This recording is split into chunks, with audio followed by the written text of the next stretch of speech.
Welcome back, everyone. Big surprise, the first Avengers Doomsday trailer seems like it's hit online, so we'll do a breakdown of everything. There's a bunch of confirmations. This first teaser seems like it's mostly just focused on Chris Evans' Steve Rogers character coming back after the events of Avengers Endgame. It's basically showing you what happened to him after he took the Infinity Stones back at the end of Avengers Endgame, then went back to live with Peggy Carter in the 1940s. Like, it basically just picks up a little while after that. It is probably no coincidence that right before this happened, Chris Evans did his best Andrew Garfield impression during an interview, trying to claim that he's still not coming back for more Avengers movies. The version that's online right now is the most janky potato quality version, so I'll try to include bits of it as much as possible, but it's giving vibes of that very first Avengers Infinity War trailer. If you remember, it leaked out from Comic-Con 2014, years before Infinity War actually came out. Remember, Infinity War didn't come out till 2018, 4 years ahead of the movie. Marvel is now hitting a record with how little they're going to actually be marketing Avengers Doomsday and Avengers Secret Wars. Like, how can they drive people as crazy as possible without releasing any actual footage? The very weird marketing plan that you probably heard about that Marvel has is they're going to attach 4 different Avengers Doomsday trailers to Avatar Fire and Ash, and each week they're going to release a different trailer focusing on a different character. This first one, as you can see, focuses mostly just on Steve Rogers, just to hype him coming back. Next week, the teaser trailer is supposed to focus on Thor coming back. Then the week after that is supposed to focus on Robert Downey Jr.'s Doctor Doom, like Doom is coming kind of trailer. Then the week after that, the final teaser trailer is supposed to be like the full official teaser trailer. But over the entire trailer, you hear them play a somber version of the Avengers theme. Basically, Avengers Endgame music just remixed a little bit differently to highlight him coming back. And it is meant to be the Steve Rogers from the end of Avengers Endgame, just a few years after he had been living with Peggy Carter in the 1940s. So we might be up to the 1950s at this point. The trailer starts with him driving his motorcycle up to the house where they went to live. It's the same house from the end of Avengers Endgame. He walks up to the door, puts his Captain America suit down as he walks in. It is the same suit he was wearing at the end of Avengers Endgame, obviously. Don't worry, Bruce. It seems like he puts it in a case and he just locks it up, and he'll wear it again when Avengers Doomsday rolls around, even though he won't be going by the Captain America moniker anymore. I believe he'll be viewed as more of a nomad version of the character, but it is the same Steve Rogers from the 616 Marvel Universe, the main version of Steve Rogers.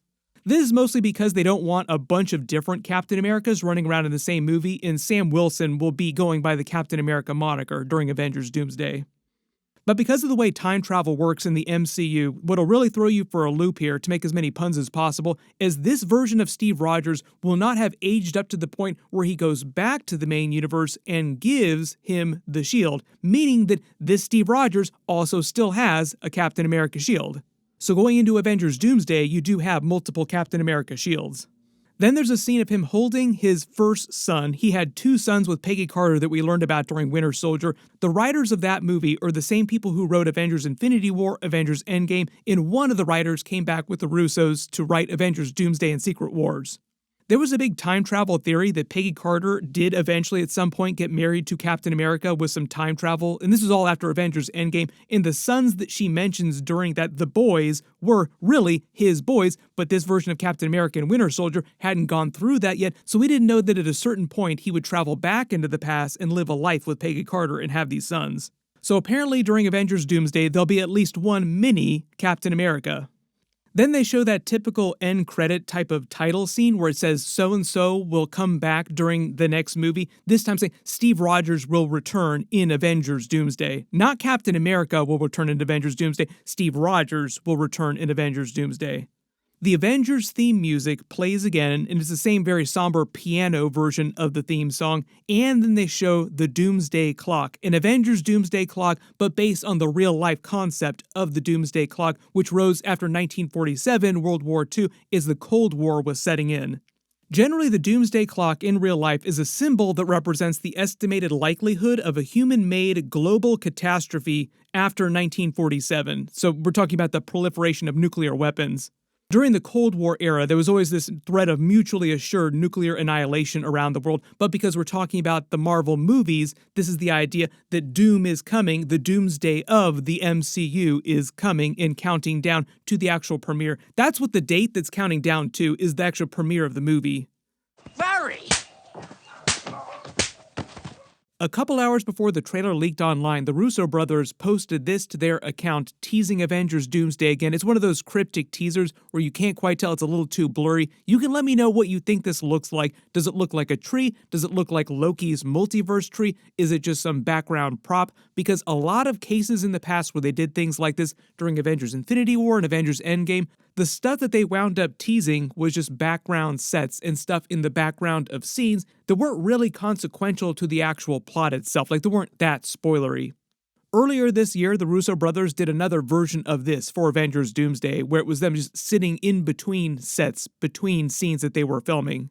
So I'm kind of expecting them to post stuff like this, like really cryptic, blurry stuff that's too blurry to make out for the rest of the next couple of years until Avengers Secret Wars comes out. Like Avengers Doomsday through that, then through the production of Avengers Secret Wars. As of me posting this video, it seems like Marvel isn't releasing this stuff online officially, or if they do release it, it won't be till like very, very much later after the final teaser airs in theaters. Christopher Nolan did something similar with his Odyssey movie, where you can only see the teaser trailers for it if you go see it in theaters, and Universal will just like ban the hell out of people trying to repost it online. Marvel, please do not ban people for reposting this trailer. Very, very bad marketing strategy. There have been a lot of reports about what this Steve Rogers is doing during the events of Avengers Doomsday and how he's connected to Doctor Doom and the other characters. Part of the idea at the end of Avengers Endgame is that he was kind of soft retiring, like, you know what, I've earned myself a life, I'm gonna go live my life with the person that I loved, Peggy Carter, in the past, and that'll be the end of it. But the report states that Robert Downey Jr.'s Doctor Doom blames Steve Rogers for causing an incursion when he went back to live in the past because he wasn't supposed to be there. And remember Doctor Strange Multiverse of Madness, the John Krasinski version of Reed Richards told Doctor Strange that when you go into other universes, other timelines that you're not supposed to be in, you create incursions, or it leads to incursions. So supposedly, Steve Rogers, when he went back to live with Peggy Carter in this alternate 1940s timeline, created one, and Doctor Doom blames him in that incursion that ensued for the death of his own family in his universe. This is also meant to connect with Franklin Richards. You saw that during the Fantastic Four post-credit scene, where it seemed like Franklin Richards was touching his face, and supposedly Doctor Doom thinks of Franklin the way that he thought of his son who is now dead. So what the Russos are generally doing is adapting a version of Time Runs Out as they head into Avengers Secret Wars in the Jonathan Hickman version of Secret Wars, with a lot of changes naturally. But generally the idea is that he has the same plot of Doctor Doom in the Time Runs Out storyline, where he is trying to save the multiverse, but he's also trying to stop other people from causing more incursions, and he has a really stabby way of going about doing it. One of those people being the 616 Steve Rogers, who's back in the 1940s, 1950s, living with Peggy Carter and this new child that he's had with her. One of the really interesting things, too, is that it seems like a lot of the plot so far that we know about focuses on the OG Avengers characters just in general. Like, you have Robert Downey Jr. playing a version of Doctor Doom, so he's not his version of Iron Man, but he's still an OG Avengers character who is like the main character of the movie, along with Chris Evans, Steve Rogers, who is the original OG Captain America. And supposedly Thor is the other co-lead of the movie, and everybody else are kind of like side characters. That includes all the classic X-Men that are coming back, the new Fantastic Four, the Thunderbolts characters, the Wakandan characters like the Shuri Black Panther, M'Baku. So it is really interesting if you think about it that Marvel is going back to the OG Avengers characters instead of trying to focus more on the brand new characters they introduced after Avengers Endgame. What I think that Marvel is doing generally heading into Marvel Phase 7 with the soft reboot they're doing in Avengers Secret Wars and all the mutant stuff they're doing going forward is they're trying to kind of give themselves a Marvel Phase 4 type of do-over where they're like, you know what we're going to do? We're going to speed run through a lot of that Marvel Phase 4, Phase 5 stuff, and we're going to play Avengers Doomsday if it's like Avengers Endgame Part 2, and then we'll give a more definitive transition between what came before, the Infinity Saga stuff, all the OG characters, and all the brand new stuff that we want to use to onboard a lot of new fans and get the old fans excited again about the stuff that they really love, namely the X-Men based stuff. There's a lot of Spider-Man Brand New Day stuff happening in the middle too. That's always going to be popular, like even a mediocre Spider-Man movie will still do well. But they're also trying to use Avengers Secret Wars, or like build up to that, along with Doomsday, as a sort of endgame level event for a lot of the legacy characters that didn't get their own version of Avengers Endgame back in the day, like Tobey Maguire's Spider-Man, Andrew Garfield's Spider-Man, all the classic X-Men. That's why they're focusing so hard on them in Avengers Doomsday. So what I think is going to happen over the next couple of weeks is that Marvel will retune their marketing strategy. I do expect them to release some of this stuff online because it just doesn't seem like it's worth it to force people to go see Avatar just to see the teasers. Everybody post all your reactions in the comments below and all your theories. We will see what Marvel winds up doing over the next couple of weeks. I'm hoping that they just cave and release all this stuff online. It doesn't make sense to try and lock it to theaters. Everybody let me know if you're one of the OGs back in the day who went to see Meet Joe Black just so you could see the Phantom Menace trailer. Welcome back to the 90s, everybody. Hello there. Whatever Marvel winds up releasing online, of course I will do videos for that too. Hopefully these aren't all just like leaks that we have to talk around and be careful about and Marvel just keeps trying to take down.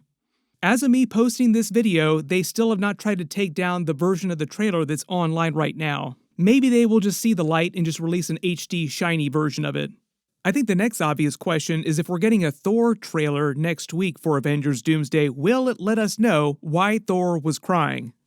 Either way, I will be doing a lot of Avengers Doomsday videos over the next several weeks into the new year, so be sure to enable alerts for my channel so you don't miss any of that stuff. Everybody click here for all my Avengers Doomsday videos. I'll just add more videos to the playlist as they release more stuff, and click here for all my other big trailer videos. Thank you so much for watching, and I'll see you guys in the next one.